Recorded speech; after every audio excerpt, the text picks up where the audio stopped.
ಎಲ್ಲರೂ ಹೇಗಿದ್ದೀರಾ? ಹೋಪ್ ಎಲ್ಲರೂ ಚೆನ್ನಾಗಿದ್ದೀರಾ ಅಂತ welcome to my YouTube channel. ಇವತ್ತು ಸಂಡೇ ಆಗಿರೋದ್ರಿಂದ ನಮ್ಮ ಮನೆಯಲ್ಲಿಲ್ಲ, ಅಂದರೆ ಕಂಪ್ನಿ ಕಡೆಯಿಂದ ವರ್ಷಕ್ಕೊಂದ್ಸರಿ ಅವರಿಗೆ ಎಲ್ಲಿಗಾದರೂ ಹೊರಗಡೆ ಕಳಿಸ್ತಾರೆ. ಅಂದರೆ ನಾವು ವಂಡರ್ಲಾ, KRS ಆ ಥರ ಇರುತ್ತಲ್ಲ. ಹೋದ ಸರಿ ಬೇರೆ ಎಲ್ಲೋ ಕಡೆ ಕಳಿಸಿದ್ರು, ಈ ಸರಿ ವಂಡರ್ಲಾ ಕಳಿಸಿದ್ದಾರೆ. ಆದ್ದರಿಂದ ನಮ್ಮ ಮನೆಯವರು 5 ಗಂಟೆಗೆ ಹೋದರು. ಅಂದರೆ 5 ಗಂಟೆಗಿದ್ದು 5:45ಗೆ ರೆಡಿ ಆಗಿಬಿಟ್ಟು ಹೋದರು. ಫ್ರೆಂಡ್ಗೆ ಹೇಳ್ಬಿಟ್ಟು ಅರ್ಧ ಕೆ ಜಿ ಚಿಕನ್ ತಂದು ಕೊಡೋಕ್ಕೆ ಹೇಳಿದರು. ತರಿಸಿನೂ ಕೊಟ್ಟರು. ಇನ್ನೇನು ಸ್ಟಾರ್ಟ್ ಮಾಡ್ಕೋಬೇಕು. ಇವತ್ತು ಚಿಕನ್ ಸಾಂಬಾರಾಗಲಿ ಬಿರಿಯಾನಿ ಆಗಲಿ ಏನೂ ಮಾಡ್ತಾಯಿಲ್ಲ. ಡೈರೆಕ್ಟು ಕಬಾಬ್ ಮಾಡಿಕೊಂಡು 4 ಮೊಟ್ಟೆ ಇದ್ದಾವೆ, ಅದನ್ನೇ ಎಗ್ ರೈಸ್ ಮಾಡ್ಕೊಂಡು ತಿಂದುಬಿಡೋಣ ಅಂತಂದು ಪ್ಲಾನ್ ಇದೆ. ನೋಡಬೇಕು, ಹಾಗೆ ಮಾಡಬೇಕು ಅಂದ್ಕೊಂಡಿದ್ದೀನಿ. ಇನ್ನು ಬಿರಿಯಾನಿ ಸಾಂಬಾರು ಮಾಡ್ಕೊತಾ ಇದ್ದರೆ ಅವ್ರು ನೈಟು ಬರ್ತಾರೋ ಇಲ್ಲೋ ಗೊತ್ತಿಲ್ಲ, ಕನ್ಫರ್ಮ್ ಇಲ್ಲ ಅವ್ರದ್ದು. ನೀವು ಮಾಡ್ಕೊಂಡು ತಿನ್ನಿರಿ, ನನ್ನ ಲೆಕ್ಕ ಹಾಕ್ಕೋಬೇಡ್ರಿ ಅಂತಂದು ಹೇಳಿದರು. ಆದ್ದರಿಂದ ಇವಾಗ ನಾವು 2 ಮಕ್ಕಳು ನಾನೇ ಇರೋದ್ರಿಂದ ಕಬಾಬು ಎಗ್ ರೈಸ್ ಮಾಡ್ಕೊಳೋಣ. ಸಾಯಂಕಾಲ ಬೆಳಗ್ಗೆಯಿಂದ ಚಿಕನ್ ತಿಂದಿರ್ತೀವಲ್ಲ, ಅಷ್ಟೊಂದು ಹೊಟ್ಟೆ ಹಸಿವಾಗಿರಲ್ಲ. ಆದ್ದರಿಂದ ಸಾಯಂಕಾಲ ಒಂದು ಸ್ವಲ್ಪ ಸಾಂಬಾರಿದೆ ಫ್ರಿಜ್ಜಲ್ಲಿ ರಾತ್ರಿದು, ಅದಕ್ಕೆ ಸ್ವಲ್ಪ ಮುದ್ದೆ ಮಾಡಿಕೊಂಡ್ರೆ ಆಗೋಯ್ತು ಅಂತಂದು ಹೇಳ್ಬಿಟ್ಟು ಈ ಪ್ಲಾನಲ್ಲಿ ಇದ್ದೀನಿ. ಸರಿ ಅಂತಂದು ಹೇಳ್ಬಿಟ್ಟು ಇವಾಗ ಸ್ಟಾರ್ಟ್ ಮಾಡ್ಕೋಬೇಕು ಅಡುಗೆ. ಎಲ್ರಿಗೂ ಗುಡ್ ಮಾರ್ನಿಂಗ್ ಅಂತಂದು ಹೇಳ್ತಾ ಇವಾಗ ವ್ಲಾಗ್ ಸ್ಟಾರ್ಟ್ ಮಾಡ್ತಾ ಇದ್ದೀನಿ. ಬನ್ನಿ ನೋಡೋಣ, ಅಡುಗೆ ಸ್ಟಾರ್ಟ್ ಮಾಡ್ಕೊಳ್ಳೋಣ ಅಂತಂದು ಹೇಳ್ತಾ ನಾನು ಸಿಂಪಲಾಗಿ ಮಾಡ್ಕೊತಾ ಇದ್ದೀನಿ. ಅಂದರೆ ಇವತ್ತು ನಾನು ವಿಡಿಯೋ ನೋಡಿ ಹಿಂಗೆ ವಿಡಿಯೋ ನೋಡುವಾಗ ಸ್ಕ್ರೋಲ್ ಮಾಡುವಾಗ ಈ ಥರ ಎಗ್ ರೈಸ್ ನೋಡಿದ್ದು. ನಾನು ಮಾಡೋದೇ ಬೇರೆ ಥರ. ನನ್ನ ವ್ಯೂವರ್ಸ್ ಗೊತ್ತಿರುತ್ತೆ ನಾನು ಯಾವ ಥರ ಮಾಡ್ತೀನಿ ಅಂತ, ಅಂದರೆ ರೆಗ್ಯುಲರ್ಸ್ ವ್ಯೂವರ್ಸ್ ಗೊತ್ತಿರುತ್ತೆ ಯಾವ ಥರ ಮಾಡ್ತೀನಿ ಅಂತಂದರೆ. ಬನ್ನಿ ನೋಡ್ಕೊಬರೋಣ ಯಾವ ಥರ ಎಗ್ ರೈಸು ಕಬಾಬು ಮಾಡ್ತೀರಾ ಅಂತ. ಅದು ಫುಲ್ ಡೀಟೇಲ್ಸಾಗಿ ಹೇಳಿಲ್ಲ, ಅಲ್ಲಲ್ಲಿ ಹೇಳಿದ್ದೀನಿ ಏನು ಎಗ್ ರೈಸಿಂದು. ಬನ್ನಿ ನೋಡ್ಕೊಬರೋಣ. ಸರಿ ಅಂತಂದು ಹೇಳ್ಬಿಟ್ಟು ಇವಾಗ ಅಡುಗೆ ಸ್ಟಾರ್ಟ್ ಮಾಡಬೇಕು. ಒಂದು ಕಡಾಯಿ ಇಟ್ಬಿಟ್ಟು ಎಣ್ಣೆ ಹಾಕ್ಕೊಂಡಿದ್ದೀನಿ. ಇದಕ್ಕೆ ಕಟ್ ಮಾಡಿರೋ ಈರುಳ್ಳಿ ಹಾಕ್ಕೊತಿದ್ದೀನಿ. ಇಷ್ಟು ದಪ್ಪವಾಗಿ ಈರುಳ್ಳಿ ಕಟ್ ಮಾಡ್ಕೊಂಡು ಹಾಕ್ಕೋಬೇಡ್ರಿ, ನನ್ನ ಪ್ಲ್ಯಾನ್ ಬೇರೆಯೇ ಇತ್ತು ಮಾಡೋದು. ಆದ್ದರಿಂದ ಫೈನಲಾಗಿ ಎಗ್ ರೈಸ್ ಮಾಡೋಣ ಅಂತ ಚೇಂಜ್ ಆಗಿದ್ದು. ಆದ್ದರಿಂದ ಇವಾಗ ದಪ್ಪ ಕಟ್ ಮಾಡ್ಕೊಂಡು ಹಾಕ್ಕೊಂಡಿದ್ದೀನಿ. ಇಷ್ಟು ಚಿಕ್ಕದಾಗಿ ಕಟ್ ಮಾಡಿ ಹಾಕ್ಕೊಳ್ರಿ. ಇವಾಗ ಅದು ಸ್ವಲ್ಪ ಫ್ರೈ ಆದಮೇಲೆ ರೆಡ್ ಚಿಲ್ಲಿ ಪೌಡರು ಮತ್ತು ಇದಕ್ಕೆ ಅರಿಶಿನ ಉಪ್ಪು ಇವಾಗಲೇ ಹಾಕ್ಕೋಬೇಕು. ನಾನು ಅರಿಶಿನ ಇರಲಿಲ್ಲ, ಅದರಿಂದ ಅರಿಶಿನ ಹಾಕ್ಕೊಂಡಿಲ್ಲ. ಇದಕ್ಕೆ ಸ್ವಲ್ಪ ಸೋಯಾ ಸಾಸ್ ಹಾಕ್ಕೊಂಡು ಇವಾಗ ಅದು ಎಲ್ಲ ಸೈಡಲ್ಲೆಲ್ಲ ತಳೆದ್ಬಿಟ್ಟು ಇವಾಗ 2 ಮೊಟ್ಟೆ ಹಾಕ್ಕೊಂಡಿದ್ದೀನಿ. 2 ಮೊಟ್ಟೆ ನೀವು ಎಷ್ಟು ಬೇಕಾದರೂ ಹಾಕ್ಕೋಬೋದು, ಮೊಟ್ಟೆ ಏನು ಇಷ್ಟೇ ಅಂತಂದೇನಿಲ್ಲ.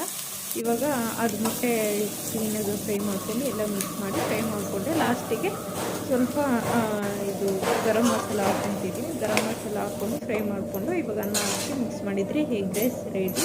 ಸಿಂಪಲಾಗಿ ಮಾಡಿಕೊಂಡು ಇದೇನು ನಾನು ಮಾಡ್ಕೊತಾ ಇದ್ನಲ್ಲ ಯಾವಾಗಲೂ ಆ ಥರ ಟೇಸ್ಟ್ ಏನು ಬಂದಿರಲಿಲ್ಲ.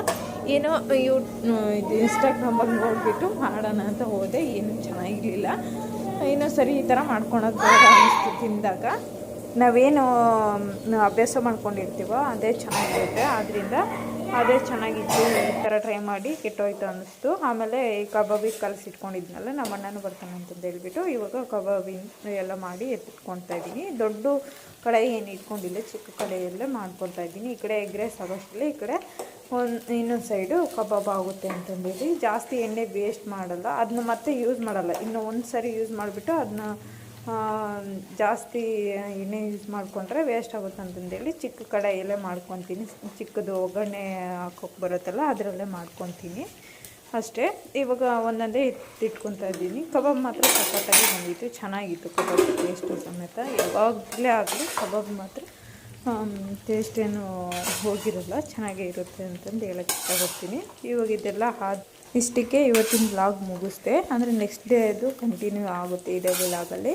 ಇವತ್ತು ಸಂಡೇ ಏನು ಅಷ್ಟೊಂದು ಏನು ಮಾಡೋಕ್ಕೆ ಹೋಗಿಲ್ಲ. ಇವತ್ತು ನಮ್ಮ ಮನೆಯವರು ಒನ್ ಡೇ ಇದು ಟ್ರಿಪ್ ಹೋಗಿದ್ರಲ್ಲ ವಂಡರ್ಲಾಗೆ, ಆದ್ದರಿಂದ ಏನು ಕೆಲಸ ಇರಲಿಲ್ಲ, ಬೋರ್ ಆಗ್ತಿತ್ತು, ಏನು ವೀಡಿಯೋಸ್ ಏನು ಮಾಡೋಕ್ಕೆ ಹೋಗ್ತಿಲ್ಲ. ಅವರು ಹೋಗಲ್ಲ ಅಂದಿದ್ರು, ನಾನೇ ಫೋರ್ಸ್ ಮಾಡಿ ಕಳಿಸಿದೆ. ವರ್ಷ ಪೂರ್ತಿ ಮನೆಯಲ್ಲೇ ಇರ್ತಾರೆ, ಒಂದಿನ ಎಂಜಾಯ್ಮೆಂಟ್ ಇರಲಿ ಅವ್ರಿಗೂ ಅಂತಂದೇಳಿ ಅವರು ಹೋಗಲ್ಲ ಅಂತಿದ್ರು. ಸರಿ ಹೋಗಿ ಬನ್ನಿ, ಒಂದಿನ ತಾನೇ ಹೋಗಿ ಬರ್ರಿ, ನಾನು ಮ್ಯಾನೇಜ್ ಮಾಡ್ತೀನಿ ಅಂದಿದ್ದಕ್ಕೆ ಹೋದರು.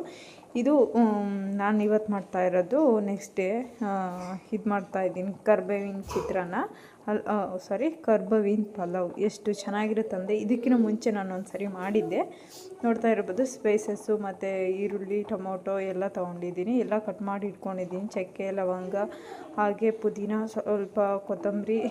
ನೋಡಿ, ಇದು ಕರ್ಬೇವು ಮಾತ್ರ ಜಾಸ್ತಿ ತಗೋಬೇಕು, ಕರ್ಬೇವಿನ ಪಲಾವಲ್ಲ, ಆದ್ದರಿಂದ ಅದು ಜಾಸ್ತಿ ತೊಗೊತೀನಿ. ಎಲ್ಲನೂ ಮಿಕ್ಸಿ ಮಾಡಿಕೊಂಡು ಇದು ಸ್ಪೈಸಸ್ ಎಲ್ಲ ಹಾಗೆ ಹಾಕ್ಕೊಳೋದು. ಸ್ವಲ್ಪ ತುಪ್ಪ ತೊಗೊಂಡಿದ್ದೀನಿ, ತುಪ್ಪನೇ ಟೇಸ್ಟು ಇದಕ್ಕೆ. ಇವಾಗ ಗಸಗಸೆನೂ ಒಂದು 1/4 ಟೀ ಸ್ಪೂನಷ್ಟು ತೊಗೊಂಡಿದ್ದೀನಿ. ನಮ್ಮ ಇಬ್ರಿಗೆ ಅಷ್ಟು ಮಾಡ್ತಾಯಿದ್ದೀನಿ. ಯಾವಾಗಲೂ ಒಂದೇ ಥರ ಪಲಾವು, ಚಿತ್ರಾನ್ನ ಅಂತ ಮಾಡಿ ಬೇಜಾರಾಗಿರುತ್ತಲ್ಲ, ಈ ಥರ ಕರ್ಬೇವಿನ ಸೊಪ್ಪು ಜಾಸ್ತಿ ಇದ್ದಾಗ ಈ ಥರ ಮಾಡಿಕೊಂಡ್ರೆ ಚೆನ್ನಾಗಿರುತ್ತೆ. ಇವಾಗ ಇದು ಮಿಕ್ಸಿ ಮಾಡ್ಕೊಳೋದಕ್ಕೆ ಕರ್ಬೇವಿನ ಸೊಪ್ಪು, ಹಸಿ ಕರ್ಬೇವಿನ ಸೊಪ್ಪೆ, ಬೆಳ್ಳುಳ್ಳಿ ಮತ್ತು 2 ಹಸಿಮೆಣ್ಸಿನ್ಕಾಯಿ, ಗಸಗಸೆ ಹಾಕ್ಕೊತಾ ಇದ್ದೀನಿ. ಇದಕ್ಕೆ ಒಂದು ಸ್ವಲ್ಪ ಹಸಿ ಕೊಬ್ಬರಿ ತುರಿ ಹಾಕ್ಕೋಬೇಕು, ಚೆನ್ನಾಗಿರುತ್ತೆ ಟೇಸ್ಟು. ಇಷ್ಟು ಹಾಕ್ಕೊಂಡು ಮುಚ್ಚಿ ಮಿಕ್ಸಿ ಮಾಡ್ಕೊಂಡ್ರೆ ಆಯಿತು. ಬಟಾಣಿ ನೆನೆಸಿಟ್ಟಿದ್ದೆ, ಅದು ಚೆನ್ನಾಗಿ ಬೆಂದಿತ್ತು. ಇವಾಗ ಕುಕ್ಕರ್ಗೆ ಸ್ವಲ್ಪ ಎಣ್ಣೆ, ಸ್ವಲ್ಪ ತುಪ್ಪ ಹಾಕ್ಕೊತಾ ಇದ್ದೀನಿ. ಎರಡೂ ಹಾಕ್ಕೊಂಡ್ರೆ ಚೆನ್ನಾಗಿರುತ್ತೆ. ಆದ್ದರಿಂದ ಇವಾಗ ಸ್ಪೈಸಸ್ ಎಲ್ಲ ಹಾಕ್ಕೊತೀನಿ. ಸ್ಪೈಸಸ್ ಎಲ್ಲ ಹಾಕ್ಕೊಂಡು ಚೆನ್ನಾಗಿ ಅದು ಘಮ ಬರಬೇಕು, ಒಂದು ಘಮ ಬಂದೇ ಬರುತ್ತೆ. ನೀವು ಹುರಿದು ನೋಡಿ, ಸ್ವಲ್ಪ ಆಗಲಿ ಘಮ ಬರುತ್ತೆ. ಆ ಘಮ ಬಂದಾಗ ಈರುಳ್ಳಿ ಹಾಕ್ಕೊಳೋದು. ಇವಾಗ ಬೇಕಿದ್ರೆ ನೀವು ಮೇಲೇನೂ ಉದುರಿಸ್ಕೋಬೋದು. ಈ ಥರ ಒಗ್ಗರಣೆಯಲ್ಲಿ ನಾವು ಕರ್ಬೇವಿನ ಸೊಪ್ಪು ಹಾಕಿದರೆ ಮಕ್ಕಳು ಎತ್ತಿ ಸೈಡಲ್ಲಿ ಇಡ್ತಾರೆ. ರುಬ್ಬಿ ಮಾಡಿಬಿಟ್ರೆ ಅದರ ಸತ್ವನೂ ಮಕ್ಕಳಿಗೆ ಸಿಗುತ್ತಲ್ಲ, ಆದ್ದರಿಂದ ಸರಿ ಅಂತಂದೇಳಿ ಆವಾಗಲೇ ಏನು ಮಿಕ್ಸಿ ಮಾಡ್ಕೊಂಡಲ್ಲ, ಅದಕ್ಕೆ ಕೊತ್ತಂಬರಿ ಸೇರಿಸಿರಲಿಲ್ಲ. ಮತ್ತು ಕೊತ್ತಂಬರಿ ಸೇರಿಸಿ ನಾನು ಮಿಕ್ಸಿ ಮಾಡಿಕೊಂಡು ಅಂದರೆ ಫುಲ್ಲು ಪೇಸ್ಟ್ ಥರ ಮಾಡಿಕೊಂಡು ಇವಾಗ ಆ ಮಸಾಲೆನ ಹಾಕ್ಕೊಂಡಿದ್ದೀನಿ. ಅಷ್ಟೇ, ಈರುಳ್ಳಿ ಅಷ್ಟೇ ಹಾಕ್ಕೊಂಡಿರೋದು, ಟೊಮೊಟೊ, ಈರುಳ್ಳಿ ಅಷ್ಟು ಹಾಕ್ಕೊಂಡು ಫ್ರೈ ಮಾಡಿಕೊಂಡೆ ಒಗ್ಗರಣೆನ. ಇವಾಗ ಅದು ಹಸಿದು ಹಾಕ್ಕೊಂಡಿರ್ತೀವಲ್ಲ, ಅದನ್ನ ಹಸಿ ವಾಸನೆ ಹೋಗೋವರೆಗೂ ಹುರ್ಕೊಂಡೆ. ಆಮೇಲೆ ಬಟಾಣಿ ಮತ್ತು ನೆನೆಸಿರೋ ಅಕ್ಕಿ ಹಾಕ್ಬಿಟ್ಟು, 1 ಗ್ಲಾಸ್ ಅಕ್ಕಿಗೆ 2 ಗ್ಲಾಸ್ ನೀರಷ್ಟು ಹಾಕ್ಬಿಟ್ಟು ಸ್ವಲ್ಪ ಕುದಿ ಬಂದಮೇಲೆ ತುಪ್ಪ ಹಾಕಿ ಲಿಡ್ ಕ್ಲೋಸ್ ಮಾಡಬೇಕು. ಲಿಡ್ ಕ್ಲೋಸ್ ಮಾಡಾದಮೇಲೆ 1 ವಿಷಲ್ ಹೊಡ್ಸ್ಕೊಂಡ್ರೆ ಸಾಕು. ನೀವು ಮಾಮೂಲಿ ಎಷ್ಟು ವಿಷಲ್ ಹೊಡಿಸ್ಕೊತೀರೋ ಹಂಗೆ ಹೊಡಿಸ್ಕೊಂಡ್ರೆ ಸಖತ್ತು ಟೇಸ್ಟಿಯಾಗಿರೋ ಚಿತ್ರಾನ್ನ ಅಂದರೆ ಕರ್ಬೇವಿನ ಚಿತ್ರಾನ್ನ ರೆಡಿ. ಹೇಗಿತ್ತು ಅಂತ ಕಮೆಂಟ್ ಮೂಲಕ ತಿಳಿಸಿ. ಹಾಗೆ ಹೊಸ್ದಾಗಿ ನೋಡೋರು ಸಬ್ಸ್ಕ್ರೈಬ್ ಮಾಡ್ಕೊಂಡು ನೋಡಿ ಅಂತಂದು ಹೇಳ್ತಾ ಈ ವ್ಲಾಗ್ ಇಲ್ಲಿಗೆ ಎಂಡ್ ಮಾಡ್ತಾಯಿದ್ದೀನಿ. Thank you for watching. ನಾಳೆ ಒಳ್ಳೆ ವ್ಲಾಗ್ ಮುಖಾಂತರ ಸಿಗೋಣ. Thank you, bye bye.